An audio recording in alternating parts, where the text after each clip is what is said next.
di Amerika dan juga sudah banyak berbagi pengalaman kepada kita. Dan malam hari ini ada Mbak Risma yang luar biasa akan menceritakan pengalamannya bagaimana bisa memperoleh beasiswa pelaku budaya yang relatif masih baru, dan saya kira itu seksi sekali untuk kita bahas malam ini bersama teman-teman semua.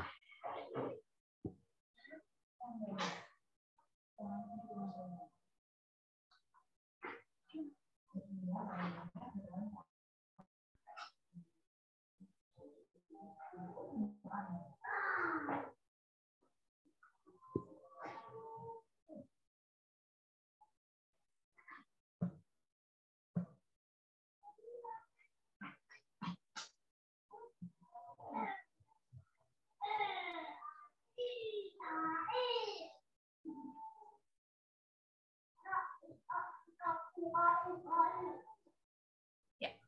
Assalamualaikum warahmatullahi wabarakatuh. Selamat malam semuanya. Waalaikumsalam warahmatullahi wabarakatuh. Waalaikumsalam. Selamat malam Mbak Dedi. Ya, saya seperti biasa untuk hari ini saya akan menjadi Master of Ceremony atau pembawa acara pada malam hari ini. Nama saya Dina Girawati. Selamat datang Bapak Ganjar ya untuk acara kita hari ini. Dan pada hari ini kita juga mempunyai pemateri yang luar biasa, dan kita juga punya moderator yang tidak kalah luar biasa juga, yaitu ada Bapak Hari. Di sini saya akan bacakan kurikulum vitae secara singkat, yaitu Bapak Hari Sulistyo, SSMA, S1 Prodi Sastra Indonesia UNS, S2 Ilmu Sastra FIB UGM, dan beliau adalah awardee LPDP S3 DN tahun 2022. Ya, luar biasa karena beliau baru saja mendapatkan pengumuman pada periode November kalau tidak salah ya, Bapak. Ya. Silakan Bapak. Terima kasih Mbak Dini. Untuk memulai acaranya. Ya, terima kasih Mbak Dini dan hadirin sekalian. Acara sudah kita mulai pada malam ini. Lalu saya selaku moderator akan mengkoordinasi berjalannya acara hari ini. Tentu seperti yang saya sampaikan, yang tidak kalah menarik dan tidak kalah spesial malam hari ini di tengah kita adalah narasumber kita malam ini, yaitu Mbak Risma Nurahwati. Beliau merupakan seorang dosen atau pengajar di Universitas Muhammadiyah Surakarta dan dikenal sebagai YouTuber juga. Gitu ya. Jadi banyak beraktivitas di media sosial, di YouTube, yaitu yang terakhir ini mengenai kuliner di kawasan kampus. Mungkin nanti perlu main ke Malang ya, di kawasan UM begitu. Ada Mbak Dini, lalu atau ke Muhammadiyah Malang ada Mas Chandra yang juga bergabung di sini. Atau di Jakarta Selatan ya, ada Mas Ahmad Mustoli di UNAS begitu ya. Di Tulungagung juga ada, di Trenggalek ada Mas Raditya Wempi, nanti bisa koordinasi untuk meliput apa kuliner-kuliner yang khas di daerah kampus-kampus tersebut. Dan ini memang hal yang sedang dibangun oleh Mbak Risma untuk akun YouTube-nya begitu. Tapi yang menarik adalah Mbak Risma yang selama ini dikenal sebagai seorang akademisi dengan berbagai prestasinya, dan sekarang juga di usia yang masih sangat muda sudah akan memulai studi S3-nya. Dikenal juga sebagai YouTuber seperti saya sampaikan tadi. Tapi di sisi lain Mbak Risma ini yang menarik adalah bisa mendapatkan beasiswa pelaku budaya. Nah, ini yang sebenarnya turning point yang akan kita bicarakan pada kesempatan malam ini. Kita akan mengetahui sebenarnya mengapa Mbak Risma ini bisa mendapatkan beasiswa pelaku budaya.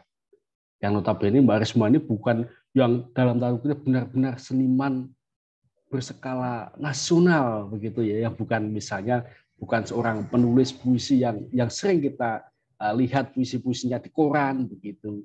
Lalu juga bukan seorang penari keraton misal begitu, tapi nyatanya itu bisa meraih pelaku budaya. Tentu tidak mengecilkan kapasitas akademik ya, karena tentu untuk meraih beasiswa apapun yang akan dilihat pertama portofolio akademiknya, lalu ada poin-poin lain yang itu akan dilihat oleh pemberi beasiswa. Misalnya LPDP lebih melihat aspek leadership-nya misal begitu. Lalu beasiswa unggulan pasti akan dicari prestasi apa yang diperoleh, juara berapa tingkat kabupaten kah, provinsi kah, nasional kah, begitu. Dan ini ada hal yang baru menurut saya, pelaku budaya, dan kita di tengah-tengah kita ada seseorang yang akan berbagi pengalamannya sehingga mendapatkan beasiswa pelaku budaya itu, dan harapannya akan memberikan inspirasi kepada kita semua, khususnya bagi rekan-rekan yang sedang merencanakan studi baik S2 maupun S3, karena beruntungnya pelaku budaya tidak hanya untuk S3, tetapi juga untuk S2. Nah, untuk efisiensi waktu, maka perlu sekiranya saya membacakan profil singkat dari Mbak Risma agar kenal ya. Tak kenal maka tak sayang, tapi sayangnya harus dibatasi karena Mbak Risma ini adalah seorang ibu meskipun masih muda, artinya sudah berkeluarga, maka sayangnya harus dibatasi sebagai teman, sebagai adik, sebagai kakak begitu ya. Oke, Risma Nur Rahmawati SSMA, tempat dan tanggal lahir di Surakarta, udah sekali pada tahun 92 begitu ya.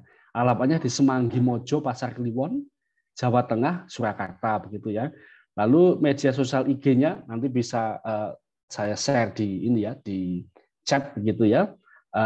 @risma.n.rahmawati.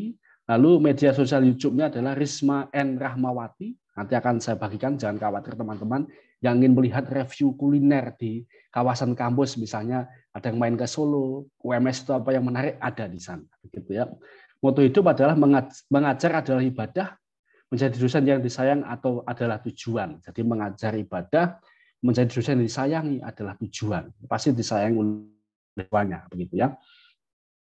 Ini saya bacakan ya. Perkenalkan semua, Nur Rahmawati, saya adalah seorang pengajar di Universitas Muhammadiyah Surakarta, mata kuliah Bahasa Indonesia.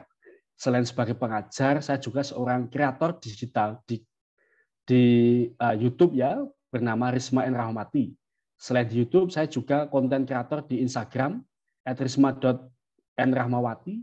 Konten-konten yang saya unggah di media sosial tentang dunia kampus, baik dari materi, kisah horor, ada kisah horor juga ya, kisah lucu, dan pengalaman-pengalaman menjadi mahasiswa. Saya harap apa yang saya sampaikan di kelas dan di media sosial dapat bermanfaat untuk banyak orang. Selain menjadi dosen dan konten kreator, saya juga aktif menulis buku dan beberapa jurnal. Nah, ini nyambung ya. Mbak Risma ini melakukan studi S1, yaitu pada tahun 2010 sampai 2014 di Universitas 11 Maret, jurusan Sastra Indonesia. Jadi Mbak Risma ini adalah adik tingkat S1 saya. Lalu pada tahun 2015 sampai 2017 itu menempuh studi S2-nya di Prodi Ilmu Sastra Universitas Gadjah Mada, ternyata di tingkat saya juga ya. Jadi 2 kali itu ikut saya gitu ya. Dan yang ketiga ini sayangnya juga sama. Mbak Risma ini mulai tahun 2003 ini menempuh studi S3 di Ilmu Humaniora UGM. Ini sama lagi dengan saya. Tapi kita mengundang Mbak Risma bukan karena sama memiliki banyak kesamaan dengan saya, tapi memang karena portofolio yang tadi saya sampaikan. Nah, lalu beberapa karya ilmiahnya ya, misalnya buku berjudul Dari Batik Hingga Hegemoni, Pesona Eksplorasi Kajian Budaya, ini dipublikasikan di jurnal begitu. Lalu ada lagi misalnya Pasca Kolonial dalam karya Trianto Triwikromo, Danarto, dan Eka Kurniawan, ini di jurnal Kemendikbud. Lalu aspek keruangan dalam Surga Sungsang karya Trianto Triwikromo, tinjauan pasca kolonial, kalau tidak salah ini tesis Mbak Risma, kalau tidak salah ya. Lalu Wanita Jawa dalam lirik pengakuan Pariem karya Linus Suryadi AG, analisis strukturalisme Levi Strauss. Ini mungkin skripsi beliau, mungkin begitu. Nah, lalu masih banyak sekali ya karya-karya beliau, termasuk beliau menjadi pembicara untuk PKM, program kreativitas mahasiswa di UMS terutamanya, banyak sekali. Lalu yang juga menarik, beliau merupakan peserta untuk Mastera, seminar antar bangsa sastra Asia Tenggara yang diadakan oleh Badan Bahasa Kemendikbud pada tahun 2013. Nah, itu banyak hal yang dapat kita sampaikan pada malam ini mengenai Mbak Risma, tetapi sekali lagi tentu kita semua tidak sabar menunggu Mbak Risma untuk menyampaikan pengalaman-pengalaman beliau yang sangat menarik dan sudah ditunggu oleh sekian banyak rekan yang bergabung melalui daring di TBB Banyumasan ini. Maka oleh karena itu untuk efisiensi waktu saya persilahkan Mbak Risma untuk menyampaikan apa yang semestinya ingin disampaikan dari Solo. Saya kira demikian, monggo Mbak Risma, waktu dan kesempatan sepenuhnya saya berikan kepada Mbak Risma. Terima kasih. Iya, terima kasih Mas Ari. Bismillahirrahmanirrahim. Assalamualaikum warahmatullahi wabarakatuh. Waalaikumsalam warahmatullahi wabarakatuh. Terima kasih teman-teman yang sudah hadir, luar biasa antusiasnya. Sebelumnya saya ingin mengucapkan terima kasih kepada Mas Hari selaku founder dari TBB Banyumasan dan juga Kepala Balai Bahasa Jawa Tengah Pak Ganjar Harimansyah yang sudah hadir dalam pertemuan malam hari ini yang tentu teman-teman antusias ya, pengen bertanya. Kita santai aja ngobrol-ngobrol, saya berbagi pengalaman, kok bisa? Tadi Mas Hari mengatakan kok bisa ya akademisi, dosen, dan juga ini orang di seni juga nggak terlalu terkenal, tapi kok bisa lolos di beasiswa pelaku budaya. Nanti saya mau membagikan beberapa layar, agar teman-teman itu bisa mengambil poin, apa sih yang sebetulnya dipengenin oleh BPI, terutama skema pelaku budaya. Kemudian tips-tips agar lolos seperti apa. Saya nggak seperti pesan dari Mas Hari ya, saya tidak menjelaskan BPI itu apa, enggak. Tapi poinnya adalah gimana nih lolos pelaku budaya. Siapa sih yang sebetulnya disebut sebagai pelaku budaya? Kenapa Mbak Risma yang dosen bisa lolos? Nah, ini teman-teman dari S1, S2, atau dari mana saja ini? Komplit, Mbak. Komplit ya, Mas ya? Dan juga dosen juga banyak di sini. Dan juga bukan dari Banyumas saja ya, Mas ya? Nasional, Mbak, skalanya. Nasional ya. Dari tadi Mas Hari sudah menyebutkan di mana-mana, dari Semarang, dari Malang, dan lain sebagainya. Sebetulnya YouTube saya itu bukan ke kuliner khas kampus saja, tapi materi kuliah, kemudian beasiswa, lolos beasiswa itu seperti apa, tips-tipsnya itu sudah ada, cuman memang mengembangkan ke arah kuliner agar lebih menarik begitu, Mas. Ini selingan. Mas Hari, apakah saya sudah diizinkan untuk berbagi layar? Sepertinya belum.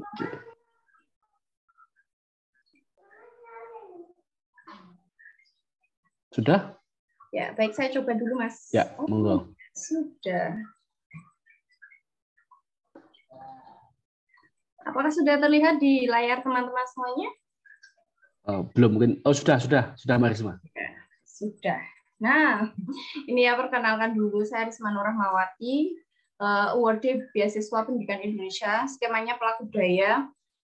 Kemudian BPI itu sebetulnya adalah perluasan wilayah dari LPDP ya.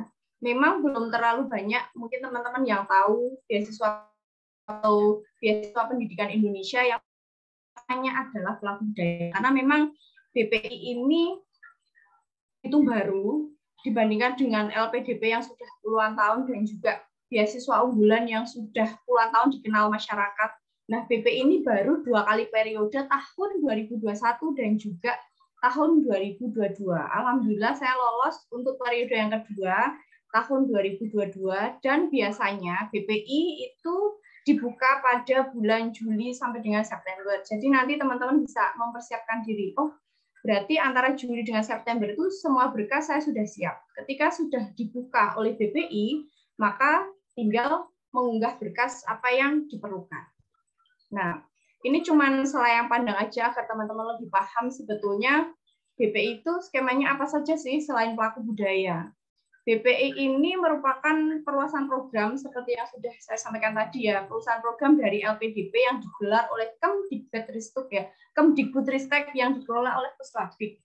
Jadi biaya yang dikeluarkan oleh BPI itu muara sumbernya sama dengan LPDP dan juga ini beberapa skema kanan teman-teman bisa melihat ya, ada BIM, ada perguruan tinggi akademik baik luar negeri, dalam negeri, kemudian ada skema vokasi untuk guru SMK ada, dan juga pelaku budaya dan juga Universitas Oxford ya. Di sini saya fokus ke pelaku budaya. Kenapa kok bisa lolos? Teman-teman bisa lihat gambar yang sudah saya tampilkan ya. Gambar seorang penari.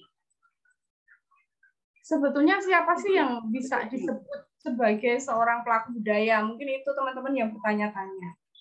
Apakah orang-orang yang bergerak di bidang pelaku budaya Kemudian Mas Hari katakan tadi, apakah orang yang harus terkenal, kemudian dikenal oleh masyarakat, apakah termasuk dari pelaku budaya itu sendiri? Kalau saya rangkum dari teman-teman saya yang lolos di pelaku budaya, mereka yang bisa disebut sebagai pelaku budaya adalah yang merawat keindonesiaan. Yang merawat keindonesiaan, kok bisa ya? Siapa sih yang merawat keindonesiaan? Seorang penarikah?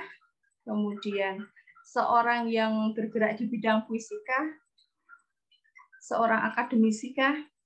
Kemudian dalangkah? Dan lain sebagainya. Apakah itu termasuk pelaku budaya? Ketika dia merawat keindonesiaan, apa toh yang dipunyai atau khasnya Indonesia? Indonesia itu dikatakan bahwa terdiri dari banyak suku, budaya, dan lain sebagainya. Sastra, bahasa, bahasanya banyak, budayanya banyak. Yang merawat keindonesiaan dan yang bisa disebut sebagai pelaku budaya adalah mereka yang bergerak untuk terus melestarikan kebudayaan yang ada di Indonesia. Itu yang saya rangkum. Apakah harus anak-anak dari ISI, Mbak? Oh, enggak. Apakah harus anak-anak dari sastra? Oh, tidak. Karena beberapa teman yang lolos, dia itu dari teknik, dari prodi hukum ada, dari prodi pendidikan ada. Kenapa mereka bisa lolos pelaku budaya? Karena mereka merawat keindonesiaan, melestarikan budaya, sastra, bahasa yang ada di Indonesia. Contoh kemarin itu Mas Doli ya, teman saya, dia mengambil skema pelaku budaya, lolos di UNS Kajian Budaya. Apa yang membuat Mas Doli ini lolos? Saya tanya, Mas, kamu itu bergerak di bidang budaya apa? Ini Mbak, saya itu mengelola komunitas wayang sampah. Jadi, memanfaatkan limbah sampah menjadi wayang kulit. Ini dia, merawat keindonesiaan. Apa? Wayang. Tetapi dengan modifikasi yang gunakan atau memanfaatkan satu limbah menjadi produk wayang. Ini contoh yang pertama. Kemudian yang kedua, ada lagi Mas Hilman. Dia adalah anak teknik. Tetapi bisa lolos ke skema pelaku budaya. Kok bisa ya? Saya tanya, Mas, lah kamu itu apa? Ya, saya kan penasaran ya, karena mindset saya tuh awal-awal pelaku budaya, ya, orang-orang yang memang prodi-prodi sastra. Saya kan masuk prodi sastra. Kemudian prodi-prodi di ISI, seni, pedalangan, seni tari, dan lain sebagainya. Lah ini kok anak teknik bisa masuk ke skema beasiswa pelaku budaya. Kemudian saya tanya, lah Mas kamu itu apa gitu ya? Pelaku budaya apa? Kemudian Mas Hilman ini menjawab bahwa saya adalah penggerak komunitas silat yang berasal dari Indonesia asli. Saya lupa silatnya itu apa. Jadi memang pelaku budaya itu tidak hanya menutup kemungkinan pada mereka yang bergerak di bidang sastra, prodi-prodi sastra, prodi-prodi budaya, anak-anak isi enggak. Semua bisa masuk. Anak teknik, anak hukum, silahkan.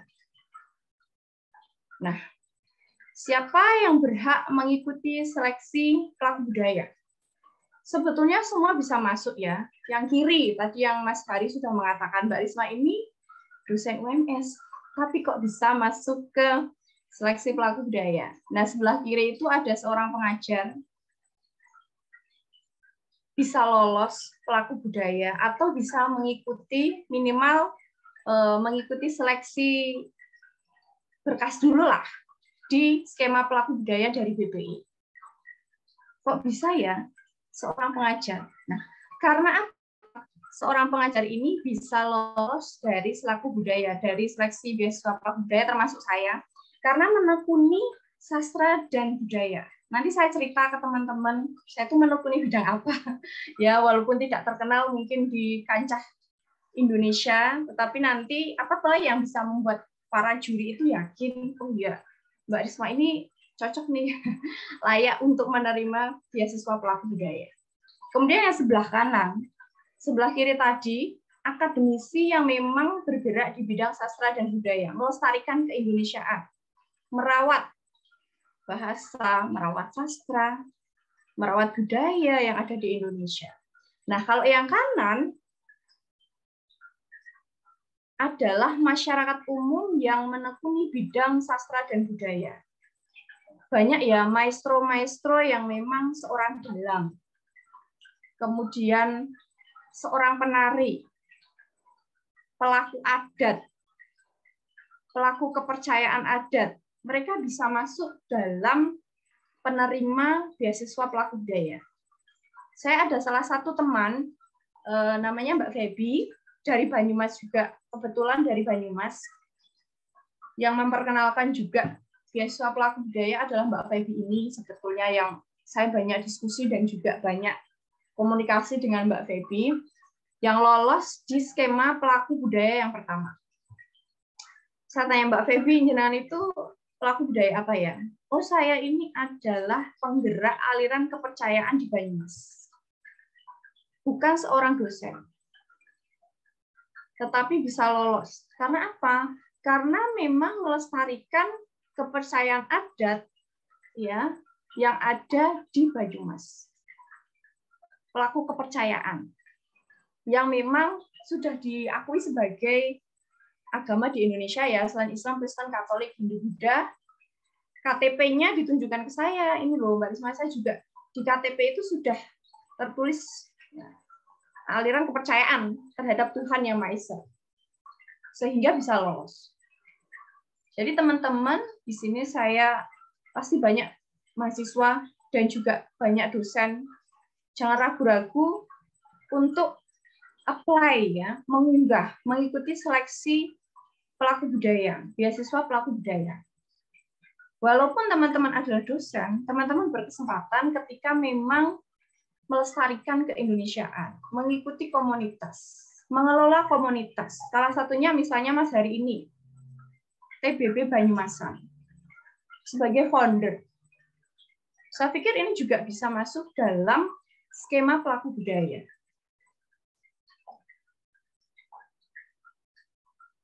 Yang kanan, masyarakat umum, siapapun boleh.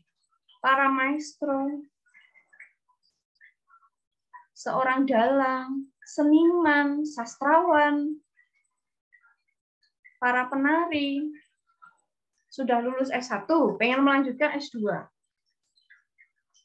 Bisa silahkan masuk dalam skema pelaku budaya. Nah, ini tadi yang saya janjikan ya. Saya mengajar di salah satu kampus Islam di Solo, Universitas Muhammadiyah Surakarta, tapi kok bisa lolos skema pelaku budaya, dan saya sangat yakin bahwa saya pantas untuk menerima beasiswa ini. Ada dua hal yang saya tekuni 2 tahun terakhir ya, tahun 2000, 2001 sampai sekarang 2022. Saya mengikuti satu komunitas dan juga saya seorang sekretaris di salah satu komunitas alumni UGM. Ada salah satu komunitas Kagama Poetry Reading. Nah, itu adalah satu komunitas untuk alumni UGM ya, membaca puisi yang merupakan respon dari gejolak sosial di masyarakat. Seringkali kan orang membuat puisi itu representasi dari apa yang terjadi dalam sosial masyarakat, kemudian dituangkan dalam puisi. Saya mengikuti ini, bukan hanya mengikuti ya Kagama Poetry Reading ini, tetapi saya juga ditunjuk sebagai sekretaris oleh salah satu dosen UGM yang merupakan pendiri, Bu Novi, kalau teman-teman kenal, Bu Novi Kusuji yang mendirikan Kagama Poetry Reading. Kami membuat acara itu ya, bukan membuat acara, tapi membuat komunitas itu, kemudian secara berkala kita membaca puisi secara langsung maupun tidak langsung, entah itu puisi kita sendiri atau puisi dari orang yang temanya itu biasanya ditentukan. Sedang apa ini? Oh, Hari Pahlawan. Yuk kita membuat puisi itu. Misalnya seperti itu. Nah, itu gambar kiri itu kegiatan pembacaan puisi saya itu baru kemarin bulan November ini di Tembi Taman Budaya Yogyakarta, ditunjuk sebagai salah satu pembaca puisi dalam launching buku Banyuwangi Ratna Mustika di Penghujung Timur Indonesia, karya Bu Novi dan juga Prof. Harno dari UGM. Itu salah satu aktivitas saya ya. Jadi membaca puisi, kemudian saya juga ada salah satu buku yang sudah diterbitkan, puisi juga. Kemudian yang kanan, saya mengikuti salah satu komunitas pelestarian sejarah di Solo. Namanya adalah Solo Society. Nanti teman-teman bisa berselancar di Instagram @Solo Society, itu sudah saya tuliskan. Saya sudah ikut sekitar 1 tahun. Komunitas ini didirikan oleh salah satu dosen Sanata Dharma, Pak Heri, dan juga Pak Denny, yang teman-teman lihat sedang memberikan pengarahan itu ya. Jadi komunitas itu sebetulnya bergerak di bidang pengenalan sejarah, pelestarian sejarah di Kota Solo dan juga Yogyakarta. Kegiatan ini tuh bukan hanya jalan-jalan ya, tetapi Pak Heri, kemudian para pendiri dan juga anggota komunitas meriset tentang jejak-jejak sejarah di Kota Solo. Misalnya di mana? Oh, di Keraton Mangkunegaran misalnya, kemudian di Sondokoro, Tebu di Solo itu ya, Sondokoro itu peninggalan Belanda dulu yang sudah lampau. Nah, itu biasanya diriset kembali, ditulis kembali, baik secara tekstual maupun meriset langsung dari narasumber yang sudah sepuh, kemudian hasil yang sudah diperoleh dari riset dan juga pembacaan tekstual itu akan disampaikan kepada masyarakat. Nah, Solo Society ini biasanya mengadakan kegiatan secara berkala, 1 bulan sekali atau 2 bulan sekali. Jadi mengajak masyarakat Solo untuk lebih mengenal sejarah Kota Solo, peninggalan sejarah, jejak-jejak Kota Solo yang kadang masyarakat itu tidak tahu, kemudian dilupakan dan tidak dilestarikan. Itu adalah kegiatan saya yang kedua yang sudah saya jalani sekitar 1,5 tahun. Dan ini sebetulnya 2 hal ini yang menjadi portofolio atau keyakinan saya ketika saya mengikuti seleksi skema budaya. Apakah hanya berhenti pada mengikuti komunitas dan juga mendirikan komunitas seperti Kagama Putri Reading? Apakah hanya berhenti sampai di situ saja? Enggak. Kenapa juri bisa yakin kalau saya ini layak menerima beasiswa pelaku budaya? Nanti saya akan ngobrol dengan teman-teman semua. Nah, ini ini kegiatan kami ya di Keraton Mangkunegaran, bertemu langsung dengan abdi yang di sana, kemudian yang menjaga di sana, kami berdialog, kami berdiskusi, kemudian mengajak masyarakat dari luar keraton ya yang ada di masyarakat Solo yang pengen jalan-jalan masuk ke Mangkunegaran, ayo kita ajak, kemudian kita kenalkan sejarahnya seperti apa, pemimpinnya siapa. Itu kami bagikan kepada masyarakat di komunitas Solo Society. Kemudian, nah, kalau BPI sendiri teman-teman, seperti beasiswa pada umumnya ya, ada seperti beasiswa LPDP, ada seleksi pemberkasan dan juga seleksi wawancara. Yang pertama pemberkasan, siapkan berkas-berkas yang diperlukan seperti transkrip, ijazah. Kemudian, nah ini yang paling penting sebetulnya, IC. Karena berdasarkan informasi dari Pak Kahar, bahwa penilaian dari BPI itu bukan penilaian yang selesai pemberkasan, kemudian wawancara, enggak, tetapi berjenjang. Berkasmu dilihat, kemudian seleksi wawancara dilihat, seperti apa, baru hasil akhir. Nah, pemberkasan, poin yang paling penting, setelah saya amati, itu berada di IC. IC ini mereka akan melihat seberapa jauh kamu itu sudah melangkah kepada merawat Indonesia. Kalau dalam pelaku budaya. Kalau dalam LPDP mungkin lebih kepada kontribusimu kepada bangsa dan negara itu sudah seperti apa. Nah, di IC ini teman-teman bisa ceritakan kegiatanmu yang berkaitan dengan pelaku budaya. Misalnya kamu mengikuti komunitas apa, kamu pendiri komunitas apa, atau kamu maestro apa, bergerak di bidang seni apa, budaya apa, itu teman-teman bisa ceritakan. Tetapi poin yang lebih penting sebetulnya yang dibutuhkan mereka itu adalah nanti kamu akan memberikan apa. Itu sebetulnya yang ketika saya berpikir, oh ini toh yang membuat saya lolos dalam skema pelaku budaya. Tidak berhenti pada komunitas yang saya geluti, kemudian tidak berhenti pada komunitas yang saya sudah dirikan, enggak. Tetapi nanti yang akan kamu berikan kepada skema pelaku budaya ini apa? Kontribusi yang akan kamu berikan kepada bangsa dan negara yang berkaitan dengan pelaku budaya. Itu sebetulnya poin yang harus ditekankan pada IC. Setelah pemberkasan selesai lolos, tentunya teman-teman akan dibawa pada wawancara. Sekedar informasi, wawancara itu ada 3. Mungkin sama juga dengan LPDP, nanti Mas Heri juga bisa bercerita berapa tim wawancaranya. Kalau di BP itu ada 3, Mas, Mbak, dan teman-teman semuanya. Yang kedua, 2 orang dari Dirjen Kebudayaan, yang 1 itu psikolog. Ya. Ketiga-tiganya bertanya. Psikolog ini biasanya bertugas untuk mengidentifikasi apakah isi yang kamu tulis, apakah kegiatan yang kamu tulis, apakah komunitas yang kamu tulis, apakah kamu ini memang betul-betul seorang pelaku budaya, entah dari akademisi atau kamu itu hanya masyarakat umum, tidak terikat pada kampus, bukan seorang dosen dan lain sebagainya. Mereka akan cross-check dalam wawancara ini. Pengalaman saya begitu. Kenapa saya bisa lolos? Saya sudah ngomong ya, mungkin tadi Mas Hari juga sudah ngomong. Risma ini tidak terlalu terkenal dalam kancah internasional, kancah nasional bahkan internasional, tetapi kok bisa lolos seleksi pelaku budaya.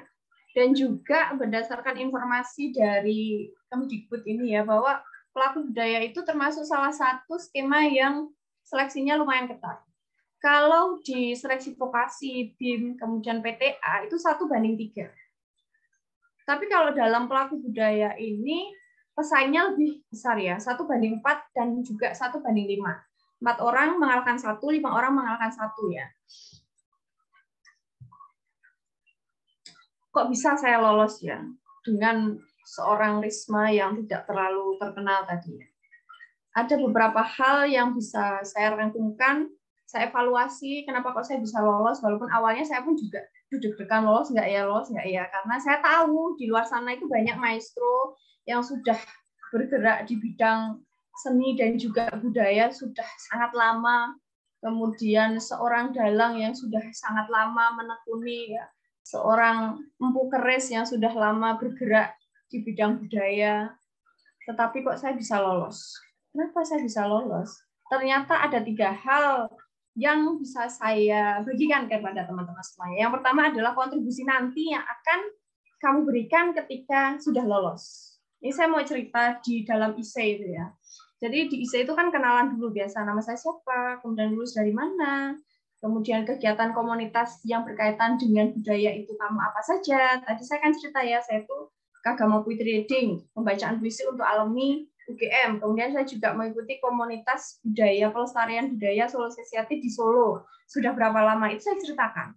Akan tetapi yang membuat juri yakin adalah kontribusi nanti yang akan saya lakukan ke depannya yang memang sangat berpengaruh untuk skema pelaku budaya atau pelaku kebudayaan nanti di masa depan. Entah itu berkaitan dengan sastra maupun budaya. Kalau saya, karena saya S1-nya sastra, S2-nya sastra Indonesia, maka yang saya tuliskan adalah gejolak saya menyikapi bagaimana orang-orang di luar negeri, yang sekolah di luar negeri, kemudian orang Indonesia ya, tentunya orang Indonesia yang mendapatkan kesempatan untuk kuliah di luar negeri, atau mereka yang memang bekerja di luar negeri, kemudian mereka mempunyai anak-anak kecil, yang kemudian mereka sekolah di luar negeri. Yang saya khawatirkan atau yang saya pikirkan itu bagaimana mereka yang berada di luar negeri, terutama anak-anak kecil yang dibesarkan dalam kultur barat, tetap mengenal budaya timur. Itu yang saya tekankan. Di sini saya nanti akan mengajak para award di BPI dan juga LPDP untuk bekerja sama. Yuk kita mengadakan diskusi-diskusi kecil, baik secara daring, karena awalnya memang daring dulu ya. Kalau langsung terjun ke luar negeri tentu membutuhkan biaya. Bisa memberikan kontribusi, yuk kita perkenalkan budaya Indonesia, sastra Indonesia, budaya Indonesia kepada anak-anak yang tinggal di luar negeri. Jangan sampai mereka lama tinggal di luar negeri, kemudian ketika balik ke Indonesia mereka akan nggak tahu, ibaratnya nggak tahu dengan kebudayaan bangsa Indonesia. Nah, ini yang sebetulnya saya tuliskan dalam IC, yang membuat para juri, oh ya, ini loh anak ini yang kita perlukan, atau Risma ini yang betul-betul ibaratnya cocok untuk lolos. Jadi bukan apa yang pernah saya lakukan yang menjadi pertimbangan. Bukan saya sudah pernah mengikuti komunitas apa, saya mendirikan komunitas apa, tapi nanti yang akan saya berikan kepada skema pelaku budaya. Itu yang saya tekankan dalam IC. Sama dengan awardee BPI dan juga LPDP yang di luar negeri, yuk kita sama-sama memberikan pengetahuan pada anak-anak kecil yang tinggal di sana, yang mungkin ketika pulang bingung bahasa Indonesia, ketika pulang bingung budaya Indonesia, atau malah mereka akan lama menetap di luar negeri sehingga tidak mengenal akar budayanya sendiri. Itu yang pertama, kok saya bisa lolos. Yang kedua adalah jujur. Jadi, apa yang saya katakan dalam IC merupakan kegiatan yang memang betul-betul saya lakukan. Bukan karena, oh saya ini pengen mengejar beasiswa pelaku budaya, saya pengen ikut komunitas, enggak. Komunitas yang saya ikuti itu sudah lama, sekitar 1,5 tahun, 1 tahunan lah. Jadi bukan salah satu motivasi mengikuti komunitas itu bukan karena ingin lolos beasiswa pelaku budaya, tapi karena memang keresahan terhadap masyarakat yang tidak mengenal sejarah budaya sendiri. Itu yang kedua. Jujur, karena di situ akan ada psikolog yang akan bertanya pada teman-teman semuanya, apakah benar kamu itu mengikuti komunitas ini? Apakah benar kamu itu seorang penggerak wayang sampah di Indonesia, memanfaatkan sampah menjadi wayang, diperkenalkan ke mancanegara, betul enggak? Di situ teman-teman akan diminta untuk cerita, dikonfirmasi, betul orang ya bocah iki gitu ya. Jadi jangan sampai apa yang teman-teman tuliskan dalam IC adalah bohong. Sebetulnya enggak ikut kok komunitas ini. Sebetulnya teman-teman ini bukan pelaku budaya. Tapi kok menulis bahwa teman-teman itu adalah pelaku budaya. Kalau bukan seorang pelaku budaya, sebaiknya mengambil skema yang lain. Daripada nanti ketika wawancara, teman-teman bingung untuk menjawab. Yang terakhir, yang menjadi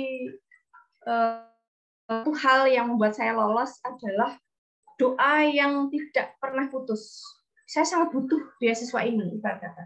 Saya adalah orang yang akan merawat keindonesiaan. Dengan mendapatkan beasiswa BP ini, saya akan lebih bisa berkontribusi. Berdoalah sesuai dengan keyakinanmu, apapun itu, minta restu dari orang tua. Itu yang sebetulnya poin penting yang bisa saya sampaikan ya. Kemarin itu Mas Hari mengundang salah satu anak S1 ya, saya lupa namanya siapa.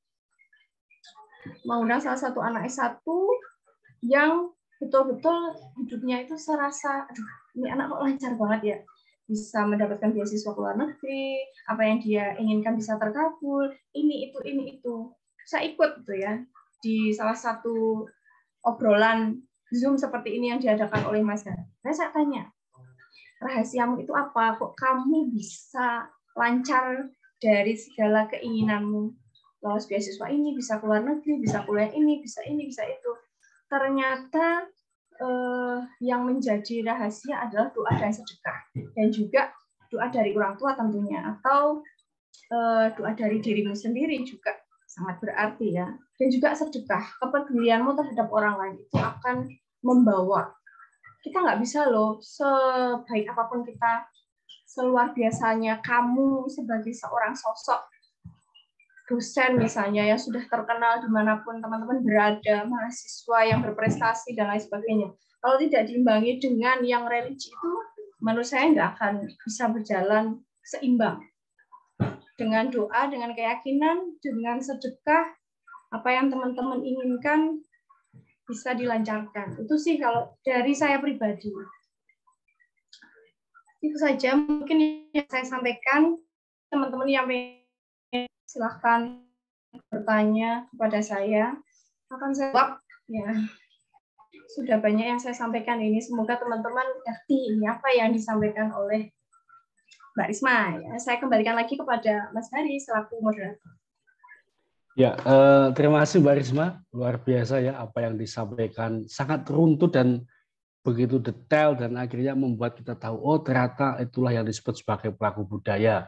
Bahwasanya pelaku budaya tidak harus studi tentang budaya. Apakah itu seni, apakah itu bahasa, apakah itu sastra, artinya bisa apapun. Yang penting dia punya concern dalam hal merawat keindonesiaan. Bahkan saya tadi membayangkan yang foto dosen kiri tadi itu bisa saja dosen apapun. Tetapi setiap hari dia menggunakan pakaian adat budayanya, misal begitu. Itu mungkin juga masuk klasifikasi sebagai bentuk pelaku budaya, misal begitu. Atau apalagi malah memang dia konsen pada bidang-bidang budaya. Nah, yang menarik adalah kalau misalnya prodi saya itu A, B, C, dan sebagainya, kira-kira bisa tidak untuk menjadi pelaku budaya? Dan mungkin itu yang akan banyak ditanyakan oleh teman-teman ya, karena memang yang hadir di sini dari berbagai latar belakang dan mungkin juga apakah menyadari apa tidak ternyata sudah berkecimpung dalam pelaku budaya. Nah, itu saya kira harapannya dengan kehadiran Mbak Risma ini kita akan terbuka perspektif kita. Lalu saya kira tidak bijak kalau saya terlalu banyak memberi komentar, maka lebih baik kita memberikan kesempatan kepada rekan-rekan semua untuk menyampaikan pertanyaan, dan mumpung Mbak Risma masih berada di tengah-tengah kita bisa menjawab kegelisahan teman-teman semua mengenai apakah itu beasiswa pelaku budaya. Saya persilakan, monggo teman-teman yang ingin mengajukan pertanyaannya kepada Mbak Risma. Saya persilakan, monggo. Yuk, silakan teman-teman yang mau bertanya. Monggo, silakan. Bisa langsung open mic atau dengan cara Mbak Titi. Nah, Mbak Titi ini adalah seorang sastrawan dan penerjemah komunitas penerjemah dari Balai Bahasa Provinsi Jawa Tengah. Monggo Mbak Titi, disampaikan pertanyaannya. Assalamualaikum warahmatullahi wabarakatuh. Waalaikumsalam warahmatullahi wabarakatuh. Kenalkan Bu Risma. Terima kasih Mas Hari. Ya, ini kesempatan yang sangat saya tunggu-tunggu ya. Terima kasih sekali, ini acaranya hebat sekali. Yang mau saya tanyakan ini, apakah prodi yang tersedia pada pelaku budaya itu hanya prodi yang berhubungan dengan kebudayaan saja, begitu? Ya, terima kasih Mbak Titi, salam kenal ya. Jenengan dari mana Mbak? Saya dari Banjarnegara. Oh iya, Banjarnegara. Mengajar? Ya, saya ngajar ya. Di SLB. Oh iya, oke Mbak. Apakah prodi yang bisa masuk dalam skema budaya itu adalah prodi yang berkaitan dengan sastra dan budaya? Enggak Mbak. Seperti tadi saya sampaikan ya, teman saya dari teknik bisa masuk. Karena dia memang merawat keindonesiaan.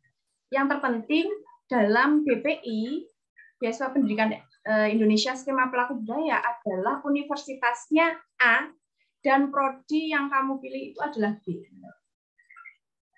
Kemudian yang perlu Mbak Titi juga cek, biasanya BPI dan juga LPDP itu sudah memiliki daftar list perguruan tinggi yang bekerja sama. Jadi sebelum daftar kita lihat dulu, oh ini kerjasama enggak ya? Jangan sampai ketika Mbak sudah daftar S3 di UGM misalnya, atau di universitas lain, ternyata dia tidak bekerja sama. Kalau LPDP itu prodinya harus A dan juga universitasnya harus A. Tapi kalau BPI enggak. Universitas harus A, tapi prodi tujuanmu bisa B. Seperti misalnya di UNS, kajian budaya, itu kan belum A. Tetapi masuk nih dalam list yang bekerja sama dengan BPI, skema pelaku budaya. Karena apa? Karena sudah B, nggak apa-apa, nggak masalah. Yang penting jangan C, Mbak ya. Kalau C ini berbahaya, nggak bisa masuk ya. Kalau BPI dan juga beasiswa unggulan itu menurut saya lebih toleran ya ibarat kata. Kalau LPDP kan nggak bisa ya Mas Hari, harus prodi dari prodinya A, kemudian universitasnya A. Tapi kalau BPI dan juga beasiswa unggulan enggak. Asal universitasmu A, prodimu B enggak masalah. Baik, Ibu. Terima kasih ini penjelasannya. Mbak Titi, kemarin sudah sempat membaca ini belum? Buku panduan dari BPI. Yang tahun kemarin. Yang tahun 2021 ini. Iya, yang tahun 2021. Sudah mulai membacanya? Ya, saya sudah mulai baca. Dan yang LPDP juga saya baca sih. Nanti sudah sempat bikin akun juga. Tapi di situ ragu-ragu, kebetulan mensyaratkan TOEFL dan TOEFL saya kurang memuaskan begitu. Mbak, kalau BPI, kalau LPDP memang harus TOEFL ya, harus 550. Tapi kalau yang BPI skema pelaku budaya itu nggak harus ada TOEFL, Mbak. Oh begitu. Okay. Nah, ini memang memberikan satu ruang memang. Kalau LPDP itu kan memang banyaknya untuk yang sains skemanya, tapi dengan adanya BPI ini membuka ruang untuk humaniora, kemudian yang di bidang seni untuk masuk. Karena apa? Di BPI pelaku budaya ini nggak harus ada TOEFL. Yang penting kamu sudah keterima di universitas tujuan. TOEFL-nya yang standar dari universitas atau kampus itu. Kalau misalnya di standarnya 400 sudah keterima, di BPI pelaku budaya harus mau TOEFL. Kamu sudah keterima di universitas tujuan itu. Oh begitu ya. Nah, Mbak, ya. Jadi menurut saya segera daftar aja karena takutnya nanti lambat laun otomatis kan aturan berubah. Ya, persaingan semakin ketat. Nanti mengharuskan ada TOEFL. Pupung ini belum ada. Tahun depan mungkin mudah-mudahan juga tidak ada TOEFL ya. Jadi segera mendaftar aja teman-teman yang memang tertarik dengan skema pelaku budaya. Baik. Terima kasih sarannya. Iya Mbak, sama-sama. Ayo semangat. Jangan ragu-ragu. Ya. Menjawab Mbak Titi? Ya, bismillah. Menjawab ya, cukup menjawab. Karena Mbak Titi ini prodinya PGSD tidak salah Mbak. Jadi khawatir beliau apakah kalau ambil S2 PGSD itu bisa. Jawaban Mbak Risma bisa. Nah, ada mau bertanya lagi selain Mbak Titi? Ini di kolom ada dua yang raise hand. Coba kita lihat ya. Mas Iwang Saputra dulu. Monggo Mas Iwang Saputra. Saya persilahkan. Syukur baik. Ya, monggo Mas Iwang diperkenalkan dari mana begitu ya Mas Iwang ya. Baik, Pak. Perkenalkan, nama saya Iwang Saputra Gumai dari Universitas 11 Maret, Fakultas Ilmu Budaya, Prodi Sastra Daerah. Baik, komplit sekali. Saya mohon maaf karena ini tadi terlambat masuk, cuman dapat setengah saja. Saya ingin bertanya kepada Ibu Risma, pelaku budaya bisa dilakukan dari S1 saat sudah masuk dunia perkuliahan. Dan saya juga dari Prodi Sastra Daerah, ikut ketoprak. Apakah termasuk pelaku budaya, Ibu Risma? Oke. Ya, itu yang ingin saya tanyakan. Ya. Mas ya, monggo, Mbak Mas Iwang Saputra Gumai, semester berapa, Mas? Baru daftar semester 1. S1, S2? S1. Oh, S1, baru semester 1. Kemudian rencana mau menulis skripsi tentang? Kalau itu saya belum sampai situ, Bu. Karena saya ya. Yang ditanyakan tadi? Apakah itu namanya S1 itu bisa ikut beasiswa pelaku budaya gitu loh, Bu. Kan sudah masuk dunia perkuliahan, Bu. Sudah semester 1. Apakah masih bisa? Oke. Beasiswa pelaku budaya itu untuk S2 dan juga S3. Jadi kalau S1 ya saya sarankan masuknya bukan ke pelaku budaya tetapi ke beasiswa unggulan ongoing maksimal bisa sampai semester 3. Kalau untuk skema pelaku budaya S1 itu belum bisa masuk. Sebentar. S1 itu bisa masuk tetapi hanya untuk universitas UNTAK ya. UNTAK dan hanya ditujukan kepada aliran kepercayaan adat. Itu saja. Yang lain nggak bisa. Harus S2 dan juga S3. Baik, Bu. Nah, Mas Iwang ini dari UNS nggak bisa. Nggak bisa. Ya. Baik. Ya. Mungkin yang menarik tadi dari Mas Iwang adalah beliau ini berkecimpung dalam UKM Ketoprak lah. Mungkin apakah dengan berkecimpung di UKM Ketoprak, nanti ketika lulus bisa dijadikan sebagai portofolio pelaku budaya. Mungkin begitu. Ya, betul sekali, Mbak. Bisa. Sangat bisa, Mas. Itu malah sangat bisa. Kalau sekarang S1 mendaftar nggak bisa, karena BPI pelaku budaya untuk S1 itu hanya untuk Untak ya, universitas teman-teman bisa browsing mana, dan itu hanya ditujukan kepada aliran kepercayaan. Nah, Mas Iwang bisa mendaftar nanti kalau sudah S2 dengan portofolio Ketoprak tadi, sangat bisa. Baik. Itu dilanjutkan aja, ya, dilanjutkan aja, jangan sampai berhenti. Ketoprak. Baik, Bu. Terima kasih, ya, Bu. Terima kasih, Pak. Ya, terima kasih pertanyaan Mas Iwang. Ya. Ini mungkin kegelisahan banyak juga mahasiswa S1 ya, Mbak Risma ya. Kalau saya aktif ini nanti bisa saya pakai tidak? Portofolio pasti akan berguna, Mas, di masa yang datang. Oke. Terima kasih Mas Iwang. Selanjutnya monggo ada yang mau bertanya lagi? Silakan, ada yang mau bertanya lagi? Oh. Mas Muhammad Alif Falik Usman. Monggo Mas Muhammad Alif diperkenalkan lalu disampaikan pertanyaannya. Baik, terima kasih Pak Hari atas kesempatannya, dan juga terima kasih Bu Risma atas pemaparannya tadi. Yang ingin saya tanyakan, saya ini kan dari tadi bilangnya kan tidak mengenal prodi S1. Nah, saya tuh dari pendidikan bahasa Jerman. Nah, mungkin Pak Hari sudah kenal saya sedikit. Kemudian tapi saya banyak berkecimpung di dunia kebipaan. Nah, saya tuh rencana ingin tek beasiswa itu di luar negeri. Apakah BPI ini tuh untuk setahu saya beasiswa pendidikan Indonesia itu saya pernah baca juga itu bisa ke luar negeri. Tapi apakah untuk skema pelaku budaya itu juga bisa tek universitas di luar negeri, Bu? Seperti itu. Terima kasih. Oke. Mas Alif dari UNJ. Monggo, Mbak Risma. Dari mana, Mas? Dari Universitas Negeri Yogyakarta. UNJ ya. UNJ ya. Kalau di luar negeri itu hanya skemanya BPI atau hanya kerjasama satu, Universitas Oxford. Yang lain enggak? Belum, mungkin. Ya. Jadi untuk pelaku budaya sementara ini baru bisa di dalam negeri.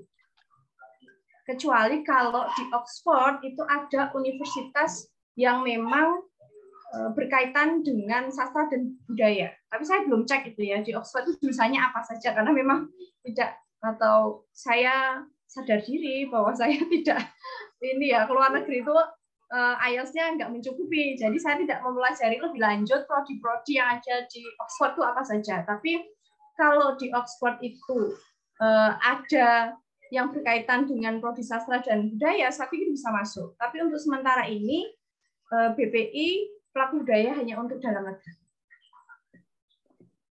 Baik, Ibu, terima kasih atas penjelasannya. Ya, cukup Mas Alif. Berapa Mas Alif ini?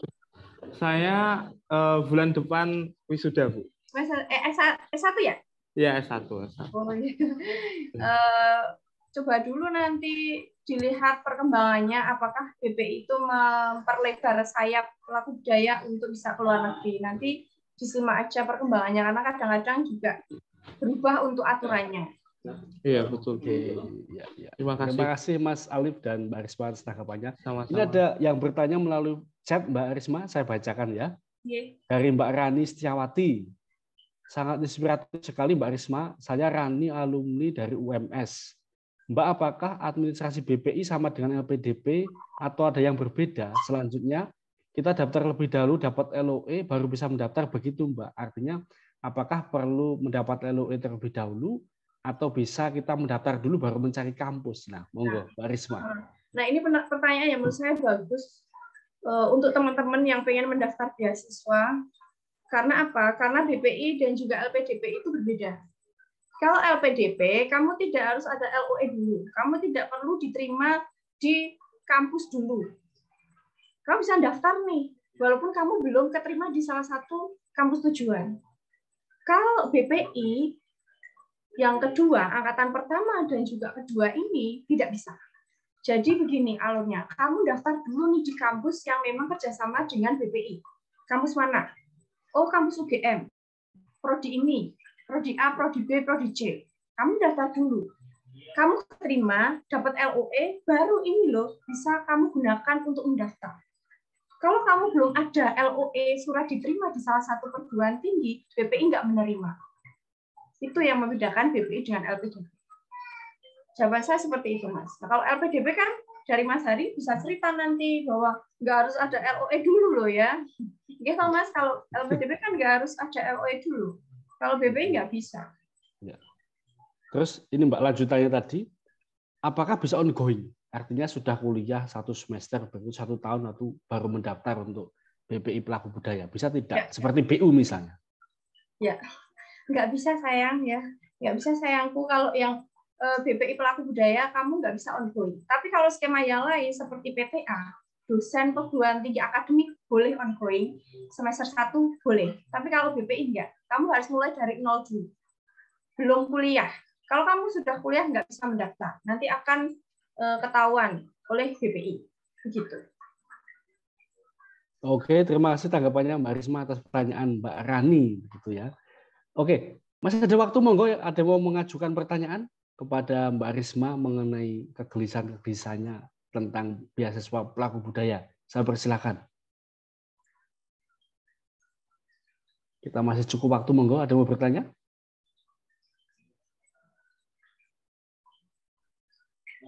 Silakan, ada yang mau bertanya? Bisa mengangkat tangan atau langsung open mic ya, silakan.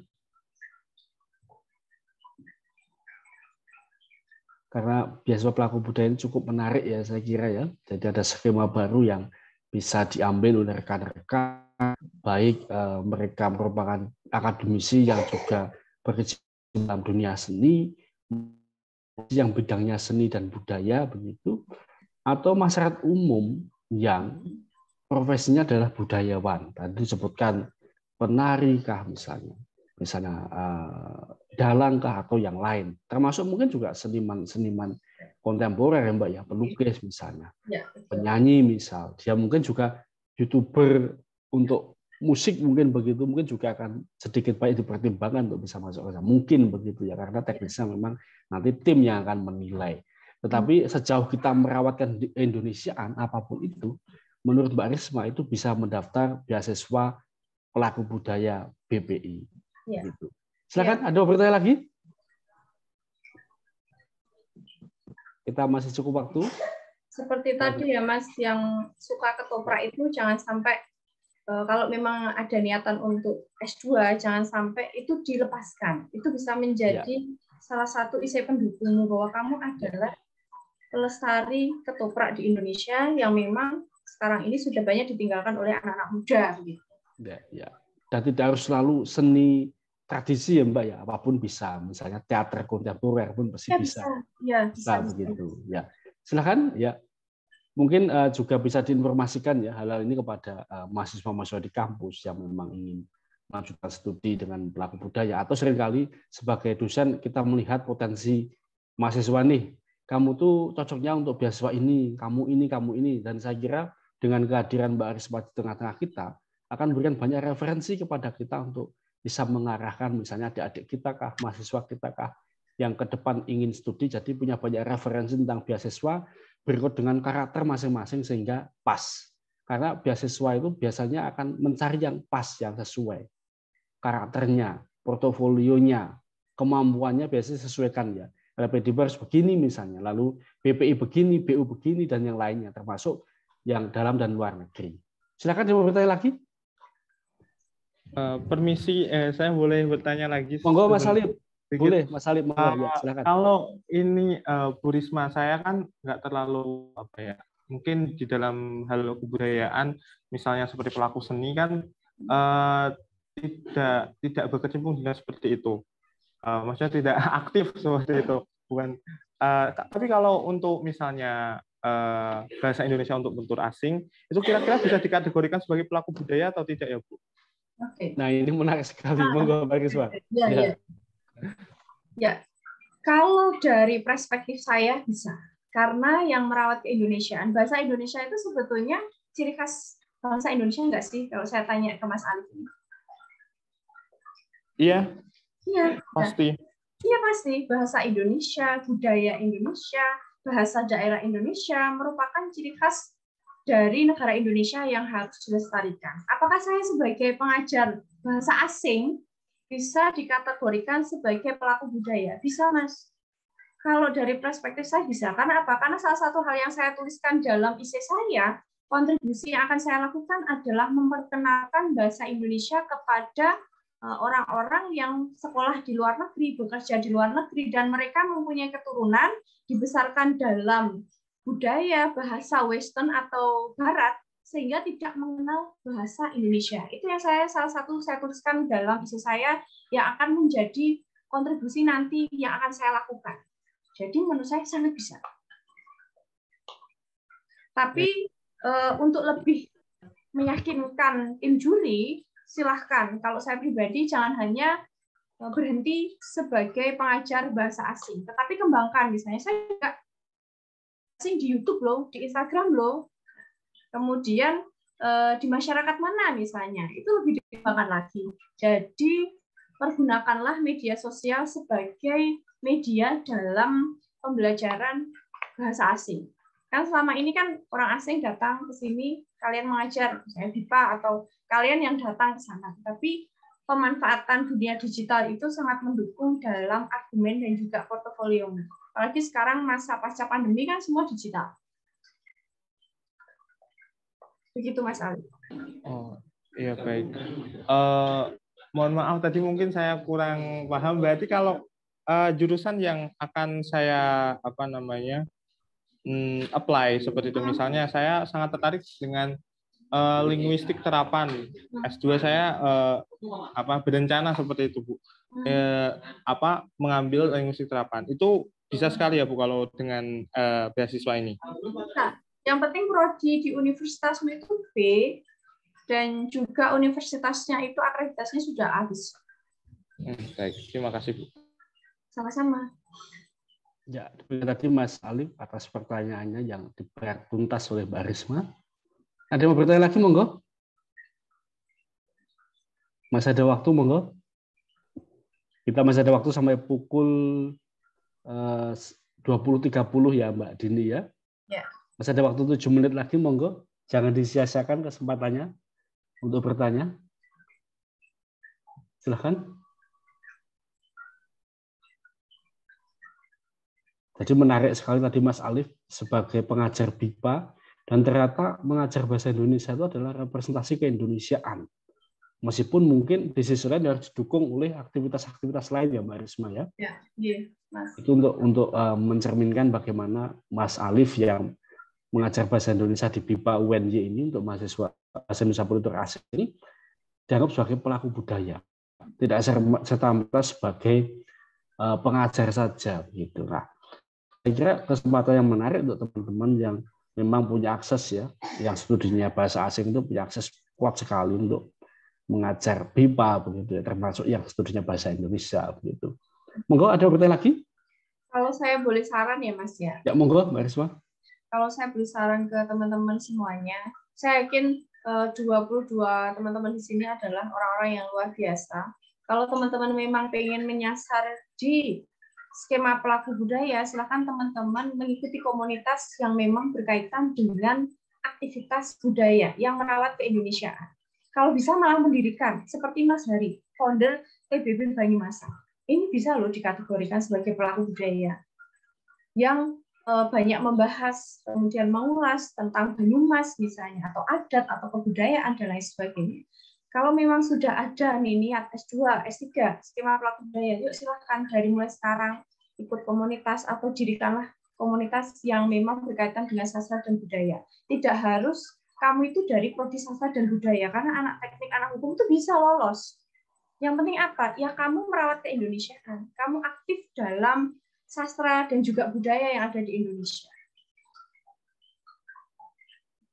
Ya, keren sekali ya masukan dari Mbak Risma. Artinya yang berkecimpung dalam dunia organisasi, komunitas, volunteer atau apa juga bisa dikategorikan sebagai pelaku budaya begitu ya. Iya, Mas. Ya, betul sekali. Ya, monggo ada yang mau bertanya lagi? kalau tidak bisa kita akhiri pertemuan malam ini. Sudah banyak sekali pertanyaan yang diajukan dan sudah banyak sekali jawaban yang mungkin pertanyaan yang diajukan teman itu sebenarnya juga menjadi pertanyaan kita. Maka kadang ketika kita mau bertanya tidak jadi bertanya begitu ya, karena dijawab juga begitu ya. Dan ini saya kira menariknya diskusi malam hari ini dan saya kira begitu ya Mbak Risma ya. Terima kasih atas dia-nya kehadiran yang didadak tiba-tiba dan mau, dan saya kira luar biasa sekali apa yang disampaikan oleh Mbak Risma di tengah-tengah kita pada malam hari ini dari berbagai wilayah ya. Tadi saya sampaikan ada dari Jawa Timur, dari Jakarta dan sebagainya. Dan saya kira ini akan menjadi satu insight bagi kita tentang bagaimana hal yang sebenarnya tidak kita ketahui itu bukan serta-merta tidak ada, tapi memang kita tidak belajar. Dan ketika kita belajar memahami, oh ternyata pelaku budaya seperti apa, ternyata kita mesti tahu bahwasanya ciri dari pelaku budaya adalah merawat keindonesiaan, apapun itu. Dan ini menjadi turning point yang bisa kita ambil dalam malam hari ini dan akan menjadi inspirasi kepada kita semua. Ya Mbak Arum, ya terima kasih atas kehadirannya, dan saya tidak bisa menyebutkan satu persatu yang hadir pada ruang daring kita malam ini. Saya mengucapkan terima kasih besar-besarnya. Tentu kita akan bertemu kembali pada pertemuan-pertemuan selanjutnya, baik untuk diskusi budaya yang akan kita adakan pada tanggal 28 November ini.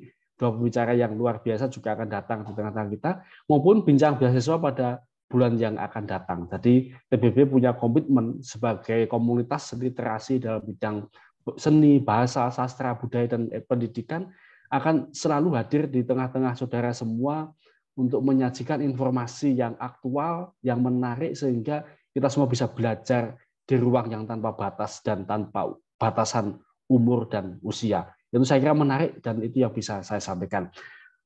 Saya kira sudah cukup yang sahabat saya sampaikan bersama Mbak Risma untuk acara malam ini. Saya mengucapkan terima kasih dan mohon maaf apabila ada kesalahan, kekurangan baik dari saya maupun acara ini.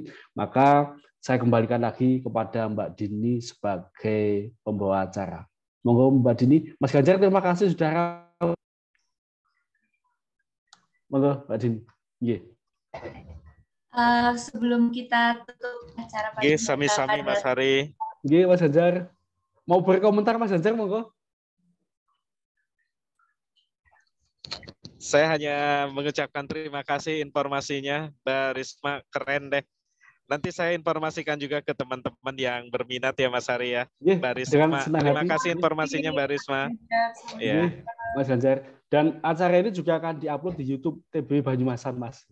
Promosi. Iya, keren. Nanti bisa dilihat. Oke, keren Mas Hari. Ya, matur nuwun. Sama-sama Mas Ganjar.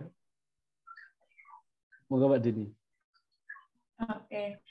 Terima kasih sekali untuk pemateri kita pada malam hari ini. Ada Mbak Risma Nur Rahmawati ya, yang luar biasa. Sebelum kita tutup pada malam hari ini, kita coba foto terlebih dahulu. Silakan untuk masing-masing peserta untuk bisa on cam ya. Dan Mas Bahrul, mohon bantuannya. Oke. Sebentar. Mungkin yang masih turn off the camera bisa menyalakan kameranya. Supaya ya nanti ada dokumentasinya. Oke. Oke. 1, 2, 3. Satu kali lagi. 1, 2, 3. 1, 2, 3. Oke. Good. Terima kasih. Oke, terima kasih untuk Mas Bahrul. Cukup sekian dari kami. Mohon maaf bila ada salah kata-kata dari kita semuanya. Ya, dan semoga kita bisa bergabung kembali di acara berikutnya yang kemungkinan besar PBB akan melaksanakan acara bincang beasiswa berikut. Terima kasih, cukup sekian dari saya. Wassalamualaikum warahmatullahi wabarakatuh. Waalaikumsalam warahmatullahi wabarakatuh. Terima kasih semuanya. Terima kasih Bu Risma, terima kasih Pak Hari. Terima kasih rekan-rekan semua. Terima kasih. Mohon pamit ya Mas Hari, Mbak Risma, dan kawan-kawan semua. Sugeng dalu Mas Ganjar, monggo. Dalu.